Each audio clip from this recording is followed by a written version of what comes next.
Hello and welcome to the Flix Forum podcast, where each episode we go back and we look at a Netflix original film in the order of release. Today, doing something very, very different. Going to look at a bonus episode, which is going to cover a TV series. That's right, our first ever TV series on this podcast. I'm going to chat about the 2022 workplace comedy Blockbuster, which is created by Vanessa Ramos. It stars Randall Park, Melissa Fumero, Olga Merediz, Tyler Alvarez and Madeline Arthur. I'm Jesse. I'm here solo.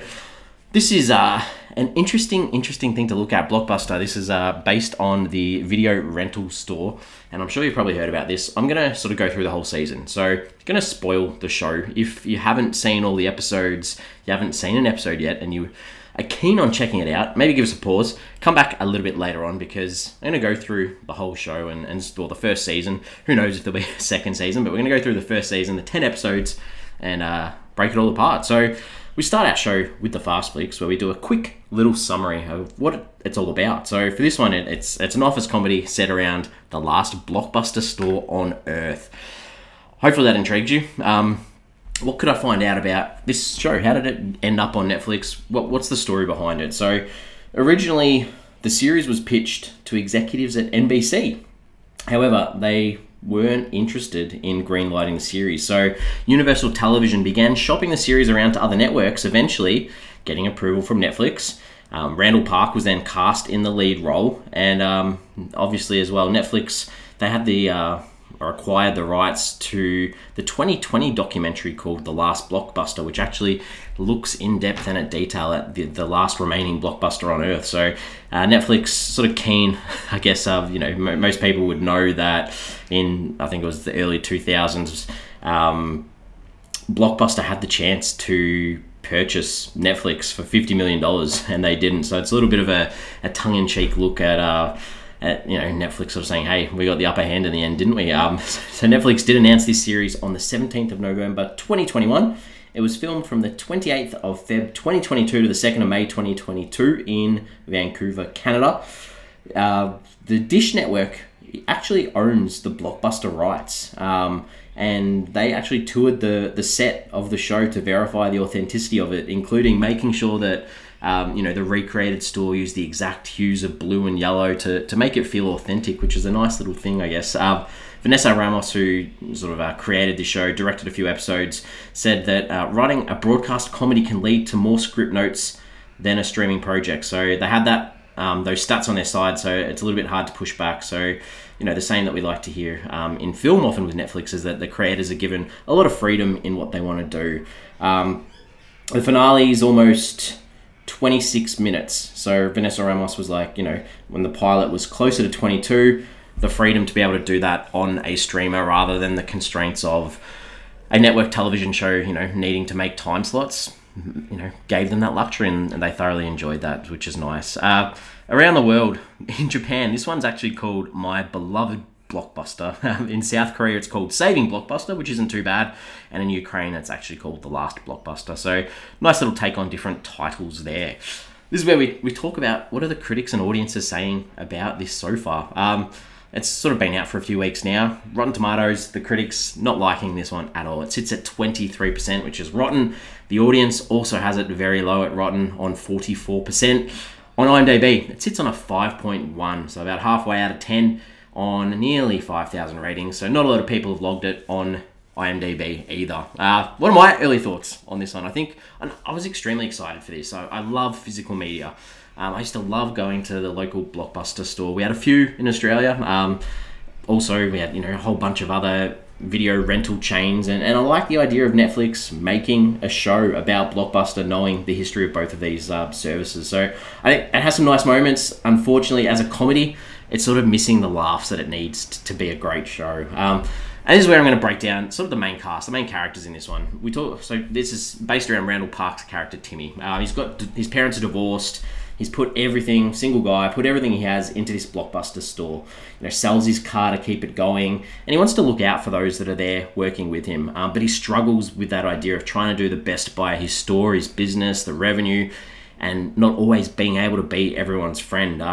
And the big sort of connection between these episodes are his feelings for his co-worker Eliza. And Eliza's this character that you probably recognize from Brooklyn Nine-Nine, Harvard dropout, husband's cheated on her, working through the idea of trying to forgive him for the sake of their daughter Allie, but has obviously known Timmy for a long time too, but wants to protect her daughter and the sanctity of what her marriage was, doesn't want the daughter to know that the dad was a cheater, and deep down has this respect for Timmy, but is so focused on everything else and not what's right in front of her a bit as well. And a part of that is that idea of her character thread of never letting herself be able to be mad at Aaron, her ex-husband, that she tries to work on throughout this series to bring things back. But you've got Timmy sitting there in the background, sort of waiting there. The other workers in this store, Connie's this older lady. I think she's probably my favorite character in this show. She loves the company of the people in the store. She's always there to provide advice. She's got a bit of an interesting story, always got like jokes to put in, but I think, her sister's in jail. Her husband, Raul, he seems pretty good, but, she sort of feels a bit inadequate compared to the other siblings that she has, family, friendships, things like that. And a part of the thread in this is about her sort of making friends, but, also her being there for the other co-workers too. Carlos is our younger male worker at this store. He wants to be a filmmaker. He wants to go to film school, but also they sort of highlight too the immigrant struggles of what life is like for immigrants in America, and he speaks of being a younger person and using movies and Hollywood and characters in Hollywood to help learn English, and didn't have a lot of friends as a kid, so this is a nice place for him to sort of connect. And the other co-worker, who's sort of his similar sort of age as Hannah, and she's sort of the ditzy blonde character, makes lots of mistakes, but is super sweet. We find out that her mum's passed away, her dad's probably a little bit of a conspiracy theorist, didn't manage to finish school, and very frugal, likes to save her money, and also has a few humorous roles too. The other two characters are Percy and his daughter Kayla. So Percy is the landlord of the block of shops where this Blockbuster sits, and he also struggles with being a business owner and friendship, because he grew up as the best friend of Timmy, and he's got his own store in this block too, so it's sort of his struggles as well as trying to build that connection with his daughter Kayla, who has been with her mum. She's employed at the Blockbuster because of that friendship that Percy has with Timmy, but she has lots of attitude. She loves being on her phone. She sort of represents the youth, and also dealing with that issue of her mum being overprotective and the dad not being there in the past, and it's nice to see them sort of work on their relationship throughout this series too. I mentioned the creator Vanessa Ramos before, key writer of Brooklyn Nine-Nine and Superstore, so two other workplace comedies that most people would be pretty familiar with. All right, I'm going to break down episode by episode. There's 10 episodes, and I think probably just going to give a brief setup of what the episode's about, as well as I'm going to try and stay away from the negatives. So I'm just going to try and say or explain a scene or a moment that I really enjoyed in each episode. So we start off with the pilot, the first episode, and this is really just the setup for each of the characters. They have this idea of having a block party to sort of get people into the store, sort of raise some money for the store as well. It turns into a bit of a disaster. But I think, the part of this is that I think there were some Blockbusters in real life, that this was a common thing. Blockbuster stores had block parties to get customers in.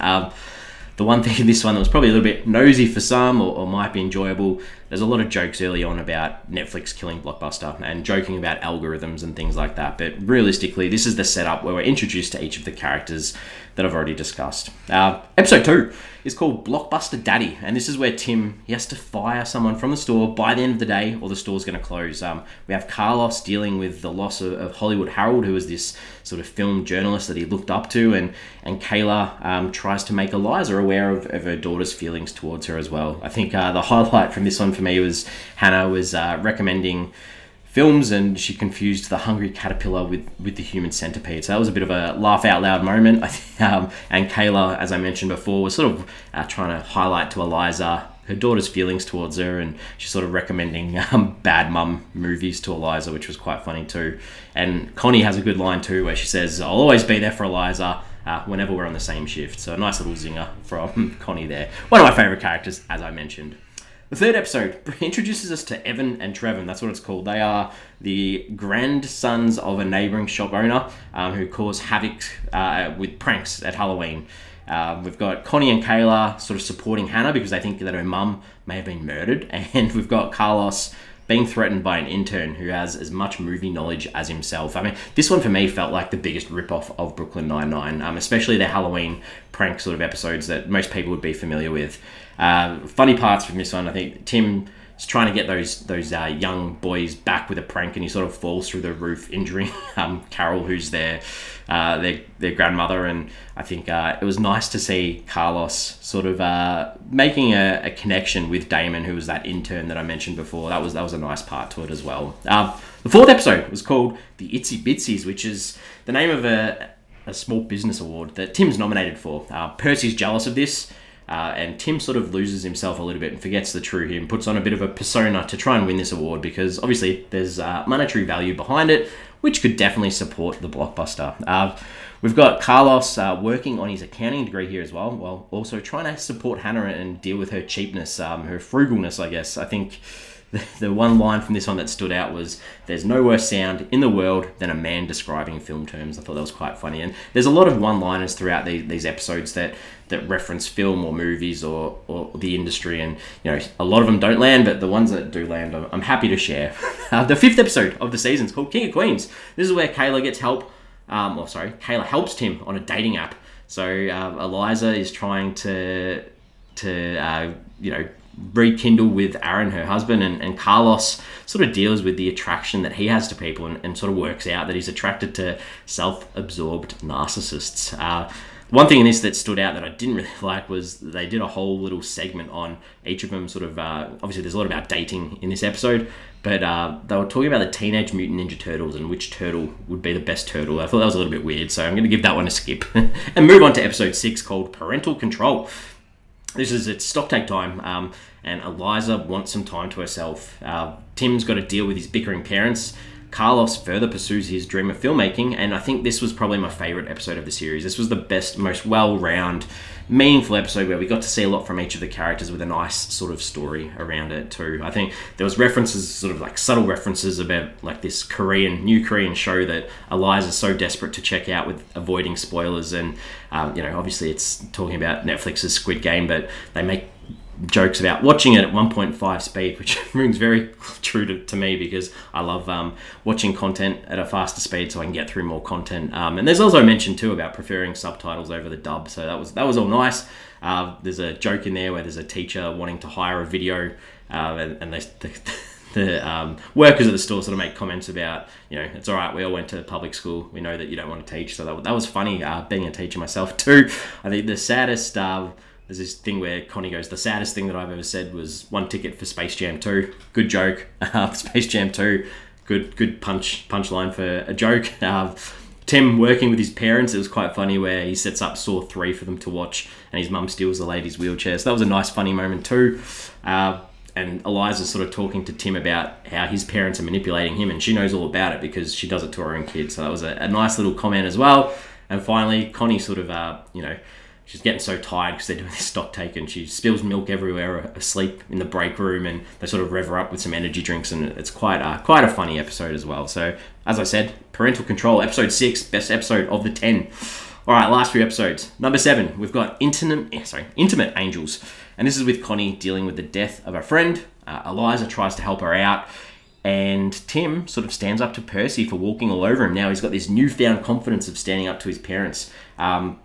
Percy does try to help Tim, and Tim meets a new girl called Lena, which is interesting. Connie's funny again in this episode, talks about dying alone after losing this friend, which is quite funny. Tim's pick-up lines with this Lena chick were lame, really cringeworthy, to be honest. Not funny at all. So that's Intimate Angels. Episode 8 was called Special Guy Day, and this is about Tim sort of being happy that the business is in the black. He's got a bit of cash. But Eliza can't deal because the girl that her husband Aaron cheated on is in the store. So Tim steps in, helps her out, sort of takes her out for the day, but unfortunately spends a lot of the cash that the store had made. And this also sees Hannah working on passing her exams, trying to get an education. So that was cool too. They make a joke about Hannah failing her exams because she doesn't know how to spell her name. That was funny, just knowing Hannah as a character being this ditzy character. And the lame part about this one was at the end, after Tim and Eliza had this big day out on the town, they stop at a billboard of Aaron and throw donuts at him because he doesn't like donuts. It was really lame. Like, throw eggs, make it meaningful. Wasn't a big fan of that to finish it off. 2 episodes to go. Number 9 is called Thimble. This one wasn't bad. It was Connie obsessing over putting together this store promo sort of pop-up stand. We had Carlos finally applying for film school, and Kayla growing closer to her dad because she's scammed. And Eliza also interviews for a new job, and Timmy helps her cover this lie. So there was a bit of commentary here about the business and the film business, and commentary on sequels and weird fans and promotional tie-ins with films. So I like that. I think Tim investigating Eliza's interview was a bit funny because he finds out that they only interviewed her to see if she was real because her resume was so fake. So that was quite funny. And he does stand up for Eliza there. Sort of shows what the feelings and the care that he does have for her, even though Lena sort of plays around in the background here. Final episode, season finale. It's called Shitstorm. This is a Christmas-themed episode, I guess we could describe. And Tim sort of organises this guest appearance from a former child star. It doesn't go to plan. Eliza's husband wants to re-propose to her. Carlos doesn't get into film school, and Connie reconnects with a friend, and I'm sort of left with a cliffhanger for season 2, which I'm not going to talk about. I'll just leave it there. I think this one was good. It sort of spoke about the ideas of child stars struggling in the industry still. You've got the idea of people making fun of them, and this ties in too with Carlos and the rejection of film school and Hollywood. That Hollywood dream's a bit of a crush. So that was cool.